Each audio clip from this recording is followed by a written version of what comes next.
Got the antique back in the shop today. 99 Ford Taurus SHO 3.4 liter V8. It's a no start. It's got 0 RPM on the scan tool while cranking. So I'm going to go after this crank sensor first, just located right there. This thing is extremely greasy and nasty. Get this thing all cleaned up. Hopefully it'll come out, but they're usually stuck in there pretty good. Got it all cleaned up and unplugged. Zap that bolt out.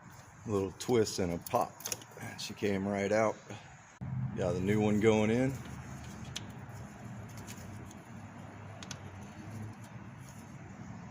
All buttoned up. Let's see if it starts.